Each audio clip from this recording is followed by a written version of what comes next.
Okay. Hello, everyone, and welcome to another edition of Pirate Report, WSU's podcast delivering in-depth coverage of national news, pop culture, and just stories that everyone's talking about. I'm Christine Franco, joined by AJ Rayer. Michaela. And Mary Kate. So first, we're gonna go with our local topic, which is about Delaney Hall, and more specifically, kind of how Mikey Sherrill's responding to it. I know Michaela did a lot of research on that, so why don't you start us off? Yeah, so just to get started, I'm going to give a brief overview of what's been going on at Delaney Hall, and then go into how Mikey Sherrill has responded and what public response she has seen from her actions. I'm referencing my information from a NorthJersey.com article that gives a timeline of the events around Delaney Hall. So in February of 2025, ICE announced that Delaney Hall, the detention center in Newark, would be opening on behalf of the GEO Group, which is an organization that operates private prisons in America.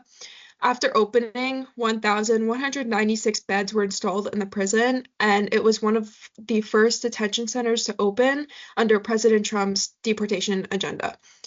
Then in April of 2025, tensions began to escalate between federal and local officials over the ethics of the prison, and Newark Mayor Ras Baraka threatened to padlock the facility. Since then, there's been many riots and protests outside the prison over alleged food shortages and poor living conditions. So given all of this, people have been looking to Governor Mikey Sherrill to do something about this because there has been an ongoing debate between local and federal officials over the ethics of these detention centers.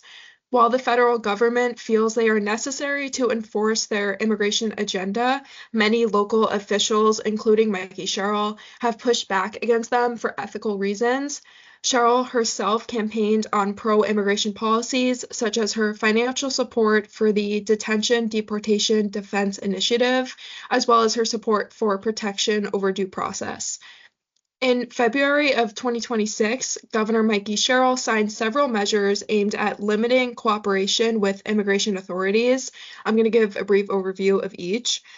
One law required law enforcement officers and federal officers operating in New Jersey to display identification and keep their faces visible while interacting with the public. Another law codified New Jersey's 2018 Immigration Trust Directive, which restricted state and local police from participating in most federal immigration enforcement operations. Sherrill also signed the Privacy Protection Act, which limited government agencies and healthcare facilities from collecting immigration-related personal information. Then, on February 11th, she issued an executive order barring ICE agents from using state property to stage immigration raids. In response to this specific executive order, the federal government sued New Jersey over the directive and argued that the order interfered with federal immigration enforcement operations. Then in May, tensions outside the facility escalated dramatically, and Sherrill visited in person to observe the conditions and hear testimony from detainees. On May 25th, 2026, federal agents responded to protesters with pepper spray and pepper balls during clashes with protesters demanding the facility's closure. That same day, Sherrill was denied access to tour the facility, in which she called the refusal, quote, deeply concerning and questioning, quote, what are they trying to hide from public view? In a full statement, Sherrill said, I have long opposed private detention facilities and will continue to advocate for the closure of Delaney Hall. Then on May 29th, Sherrill announced the New Jersey State Police would be deployed to Delaney Hall to ensure safety as demonstrations and protests continued there.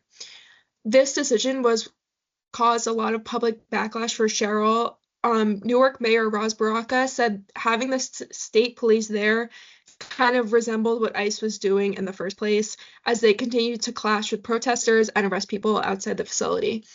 In response to this public backlash, Sherrill said she was, quote, concerned about some videos she'd seen from over the weekend and pointed to Attorney General Jennifer Davenport's pledge to, quote, carefully review all reports of unlawful policing.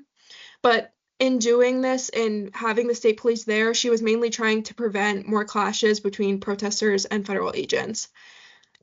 given all of this and like the tension between the federal and local government, I kind of want to know like how you guys feel about her policies, if you think she's done a good job at handling the situation.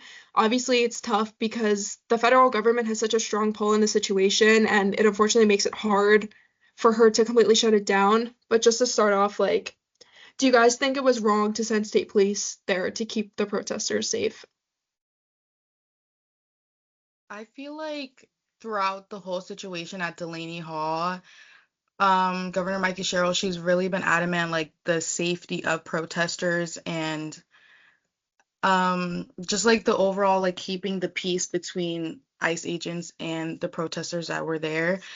Um, it's interesting because the whole like debacle, like her whole challenge surrounding this is not just about the hall itself.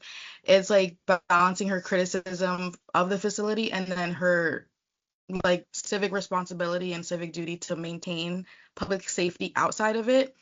So, I mean, it's kind of hard to tell because she sent state police in, but she can't really control how the state police like acted about the situation or like their personal beliefs surrounding it.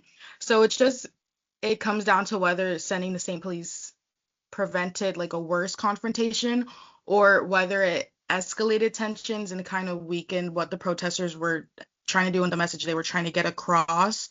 Obviously, we saw their attitude going into it kind of escalated things rather than preventing confrontations. So it'll be interesting to see how going forward she kind of tries to intervene with it, but also stay true to like the message she's sending out, which is she wants to close down Delaney Hall and she wants to keep protesters safe. What I'll say about this is, it's obviously a very tough situation to be put in just a few months into your term as governor. And I don't really think there is a right answer. I'm kind of with Christine on this. If you don't send the state police in, you don't know how it could escalate even more than it already did. But sending the state police, I don't think they really acted as intended, as probably Mikey Sherrill would have envisioned. So I don't know. I don't want to like reiterate the same point, but it is kind of you're between a rock and a hard place where kind of whatever decision she made, there was going to be controversy either way. If she just let ICE, if she couldn't just sit there and do nothing and just let ICE operate, and just cause more controversy and cause more just chaos, at Delaney Hall. But yeah, I don't really know. It's a tough one they put in your first few months as governor. And I personally think she made the right decision by sending the state police in, but didn't really help the situation a whole lot. It just kind of escalated it a bit more, from trying to directly manage the protests and everything and just ensure public safety. I definitely agree with what both of you have said. I think it is a really tough spot to be put in because if you aren't going to send the police, who are you going to send? Because you can't just let things keep happening the way they're happening if she wants change to be made. But at the same time, if the police isn't doing what she's intending for them to do, like she doesn't really have a lot of other options or choices for ways to intervene because of obviously the federal government has a lot more power over it than she does. And so I feel like it's just a really tough spot to be in, and I agree with the points that you guys made about that.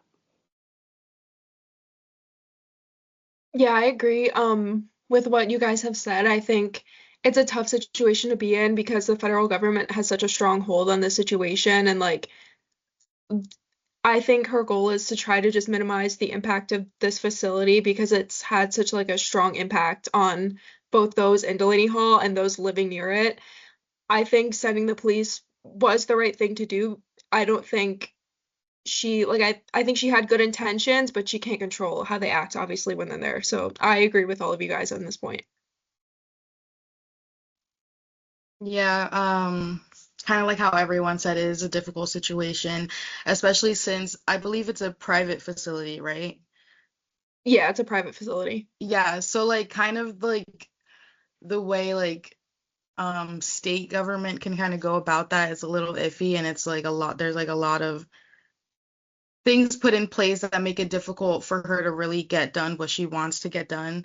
So it's definitely a story we'll keep an eye on, especially because it's local and a really important thing that we're going to keep an eye on going forward. Moving on to our sports topic, I know AJ had some things he wants to say about the Knicks, so why don't you take the floor? Yeah, I'll kick it off with this. So, as of the time of recording this, this I guess this is before Game 3.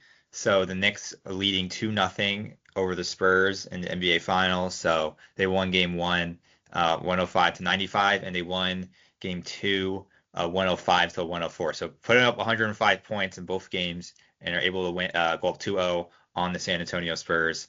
Overall, I don't think any sports fans really expected this outcome.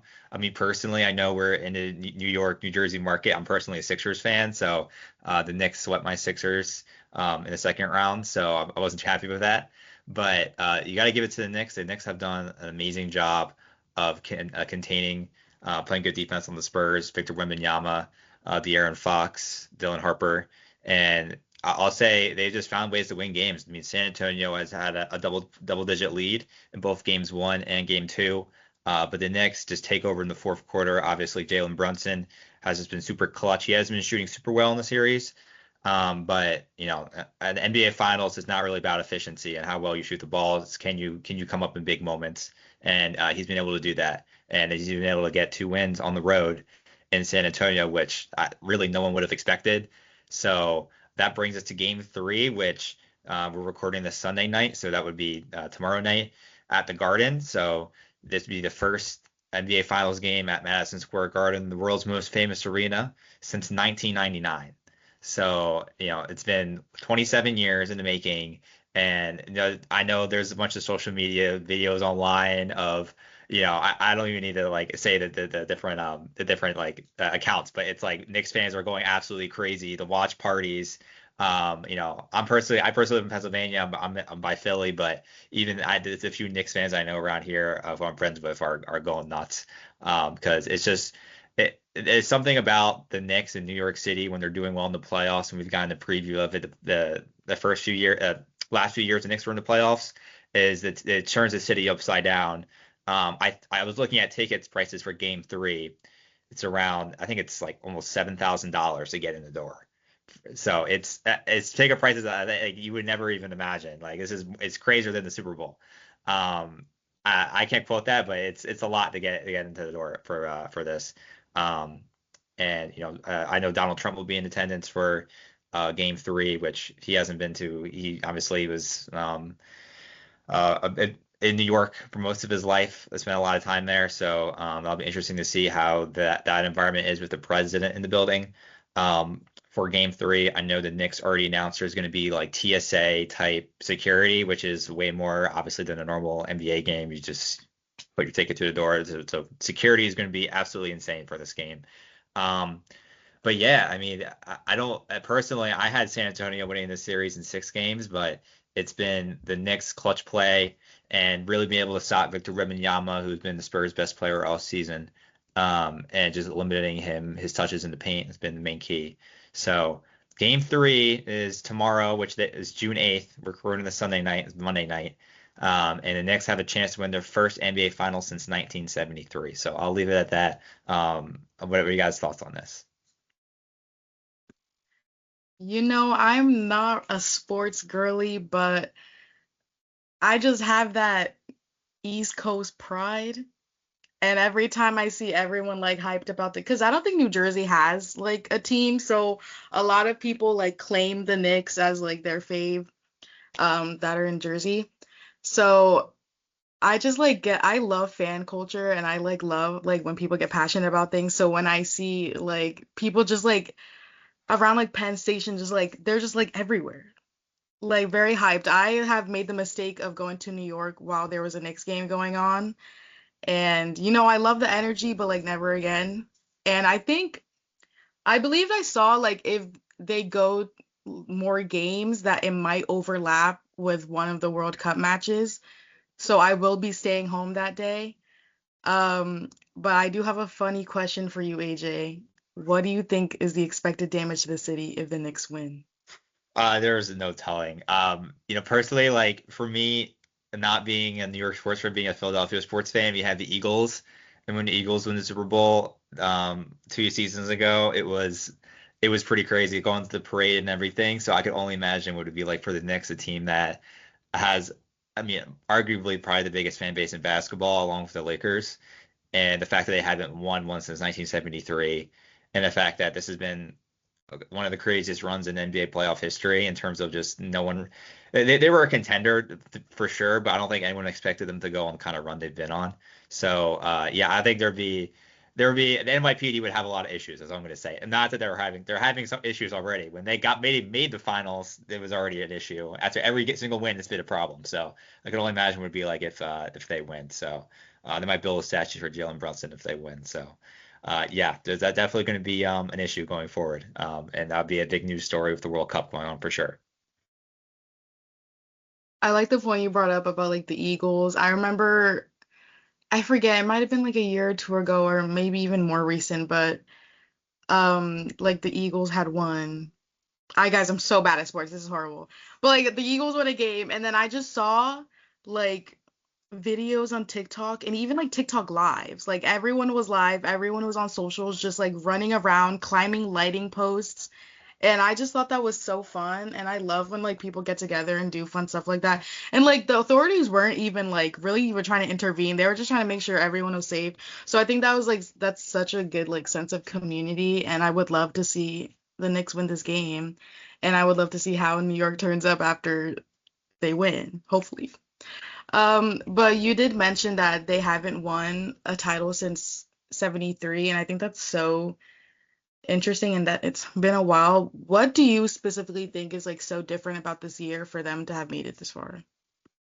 I just think not that they're like a team of destiny, but they have the offense with Jalen Brunson. They've had this core now for a few years with Jalen Brunson, Mikal Bridges, Josh Hart. They've had the same kind of core, Karl Anthony Towns, but they just seem to be playing like really inspired basketball right now. I think the defense has been the main thing for them. Like defensively, they've been able to shut down. Like they played my Sixers and they were able to shut down Embiid, Tyrese Maxey, which are the two probably best players on the Sixers. And in the conference finals, they were able to do the same to James Harden, Donovan Mitchell, and then you bring up the finals and right now, Karl Anthony Towns, who's the Knicks center, has been doing a really good job on Victor Wembanyama, who's the Spurs center, and who was kind of supposed to be like this young like star. He's 22 years old. He's 7'4". He can handle the basketball like a guard. He's supposed to be like the next like prodigy in basketball. So they've been able to do a really good job stopping him. So I think it's a defense more than anything has been a big thing. So I'll leave it at that. So I also am not a big basketball girl myself. I like football and some other sports, but as a New Yorker, obviously I'm very excited and my family is very, very aggressive about the Knicks. My dad is a little crazy about it. But I love to see that. I do also love, like you said, Christine, I do love the fan culture and I love seeing people get so passionate about things. So I feel like nobody is really passionate about anything anymore, and sports is one of the things that I feel like really gets people going. And I feel like that's so important to have something that gains a sense of community and excitement for people. And I'm just really glad that it is, my home turf that is doing that for people. Yeah, I agree. I'm not a basketball person, like hockey is more my sport, but I love community and I think like Mary Kate said, we don't have a lot of things like this that really bring people together. So I hope they win. Go Knicks. Yeah, I'll wrap it up. Yeah, I mean, I definitely think like the sense of like community in sports is, especially nowadays with everything that's going on politically and everything just in the news, like it's something that does bring people together, like everyone said. So, yeah, it's been exciting to watch. I mean, I've watched both games 1 and 2 of the series. It's been really exciting, and yeah, so game 3 is well, when this comes out next Sunday, the series might be over already. So I should preface that too. The Knicks might have already won, but it's good this comes out next Sunday. So there's a little disclaimer to put out at the end. But yeah, it's been a super exciting series thus far, and just predicting the Garden is going to be absolutely crazy Monday night, and Wednesday night. So it's gonna be something that NYPD is definitely gonna have to prepare for. So I'll leave it at that. Yes, we are definitely manifesting in this episode that win. But moving on to kind of our more like pop culture entertainment topic, we have something about Euphoria. I know it's Mary Kate's topic, so take it away. Okay, so the final season, season 3 of Euphoria, just wrapped up, I believe, on the 21st of May. And there's been definitely the show's always been very controversial to audiences. A lot of people have criticized how like graphic some of the content on the show is, especially in the earlier seasons when it was depicting high schoolers. But for the third season, they moved a few years past that and they navigated life outside of high school and in their careers. And a lot of people criticized the writing on the third season and how it wasn't as fleshed out and the characters weren't as developed as they had been previously. And the creator of the show, Sam Levinson, has been under a lot of scrutiny from viewers for the way that he depicts some of the characters and how people feel as though he uses the characters to act on his own like desires or things that are maybe not as appropriate to be shown on TV. And I feel like it definitely rings true with some of the things, especially with Sydney Sweeney's character, the things that they make her do feels very dehumanizing to an extent where it's clearly like the people who are writing this are gaining some sort of enjoyment from it, in my opinion, which is, anybody can feel how they want to feel about that. But it was definitely rated a lot lower than the previous seasons. Rotten Tomatoes had season 1 at 80 and season 2 at 78, but season 3 was 43%. So obviously the quality of writing had dropped a lot, and a lot of people definitely had a lot to say about that. And there were a lot of rumors of feuds between the cast members about differing political beliefs and past relationships that they had had with each other, which I feel like a lot of the actors seemed very done with the show as it was ending and were very happy to not have to play those characters anymore, which I think is pretty understandable. And yeah, I watched the finale and I personally didn't like it very much. But, anyone who did, that's their own opinion that they can have. Did any of you guys watch the finale? And what were your thoughts on the season? So I've seen clips of the finale on TikTok. I didn't like watch the full thing just because like I haven't gotten like around to it, but I was definitely shocked by the ending and everything that happened with like Nate, and that I thought that was kind of crazy. But I definitely agree with your point that a lot of these actors are just ready to be done with this show given how much the director has done in season 3. Like I feel like there's just been a lot of shock value and they're just like they're ready to be done. I definitely agree. Yeah, I also haven't fully watched it. I've been a little tuned in. I kind of like to wait for things to like fully come out because I don't like waiting a week to see the newer episodes. But I've like been keeping up with like the plot and what's going on in the show. I was like watching a podcast the other day and I feel like they brought up a really good point. And they were like, if you watched the first two seasons of Euphoria and you're like, we're a fan, you would probably be like very disappointed in like how it ended and like how the story resolved, or if it even people think it even resolved in the first place. But it like season 3 is a standalone season, like is not bad. Like I feel like it looked beautiful. The acting, I I feel like they were all into it. The only one I could tell like does not want to be there anymore is Jacob Elordi. And it kind of makes sense because he has gone to do like very big projects between the time that Euphoria was kind of like on a break. So I could tell, even by like the manner of his death, I was like, bro, like this is like such a cop out. He does not want to be there anymore.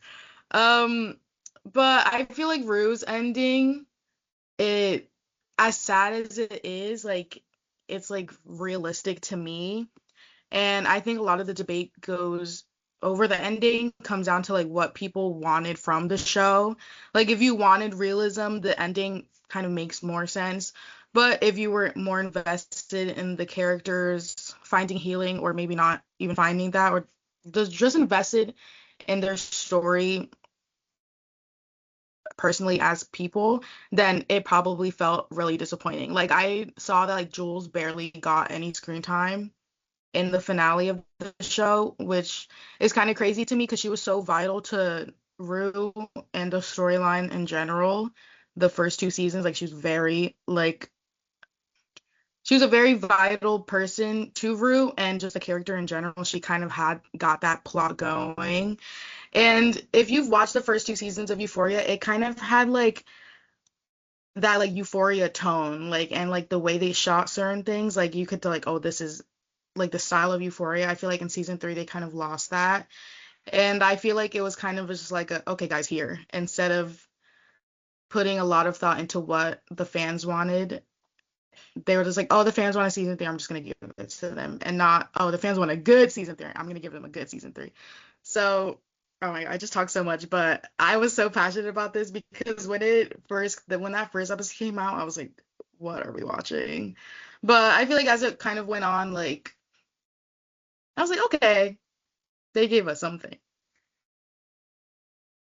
What I'll add to that is, first of all, I was going to preface this disclaimer. Like 75 to 80% of my knowledge on Euphoria has come from TikTok as well. I did watch the first like two episodes of season three, but I pretty much have the main storyline. I know I got spoiled for the finale, so I know it happens. Can't say I was ever a super big fan of the show, but I think it's just really crazy to see that. I mean, the show came out in what 2018 or 2019, and just to see the actors and actresses who were on the show now, like back then, and where their careers are now, is insane to watch. So it's just the cast is kind of crazy. So so to preface that is I'm surprised that a season three even happened too. Obviously, you mentioned that two members of the cast sadly passed away, is another factor in that as well. So I don't know. I think the ending that I got spoiled for me was I'm not sure if it was very satisfying to the fans. I mean, I'm not one who was a super big fan of the show, but it didn't seem like a lot of people were very happy with it. But I'm honestly surprised that even like the season three even happened in the first place after everything, after the huge break, after losing two cast members. It kind of seemed like everyone was kind of ready to move on and was making other projects. So the fact the fans even got a season three, I think is a miracle in of itself. So, um, yeah, I mean, I actually liked episode one. And the episode two I didn't like as much, but I think the teasers and I think Zendaya does a great job as Rue. That to me is obviously like the standout character of the show. Obviously, you can talk about Nate, Jacob Elordi, as well, but it's an interesting show. I think it's one that's kind of defined with Gen Z in our generation, and it's gonna be defined like that way for a while. But definitely some mixed feelings. I mean, I was never a big fan of the show. I just like was scrolling TikTok and I'll see a clip of it. So I don't know. I can't contribute too much more than that, but yeah, I'm just shocked that a season three even happened after everything that this show's been through behind the scenes. So I'll leave it at that. I definitely agree with that statement about how, like, I'm also shocked that they ended up making a season three and that the season three was as long and, like, just as long as the other seasons. I thought a lot of shows that will be like, you can just hear guys to whatever, just do fan service to put something out. I know a lot of people felt that way with the Stranger Things finale also, where they were just putting something out to say that they released something and get people to watch it, but not that they were really caring about the material that they were still writing. But the final episode of Euphoria was, I believe it was the longest finale episode of any HBO show ever, or the longest episode. It was over an hour and a half long for the finale. And I just think that with all of the time, that how long each of those episodes were, and the fact that still people were so unhappy with how the storylines for so many of the characters were resolved, definitely I feel like says something about how I think the writers and actors, definitely their hearts weren't in it in the same way that they were in the past in the show. And yeah. You bring up like a really crazy point. I didn't know that it was like the longest finale ever. And you bringing up Stranger Things just reminded me that that finale was also really long, but I feel like the closure did not match up to the length of that episode, which was crazy. Um, but yeah, I think one of the biggest like criticisms I saw is that, like I said before, like the first two seasons were very much like a character study, and then like the third season, it was just like giving like crime drama, and that's like the vibe I got from the first episode, which is why when AJ said he really liked that episode, I was like, wow, like AJ low-key different because I feel like a lot that opening episode, a lot of people were like, guys, like what are we doing? Um, but yeah, I mean, we'll see what Sam Levinson does in the future, like now that his biggest show is like done. But yeah, that was all for today's episode of Pirate Report. Thank you so much for listening, and we will catch you guys next week.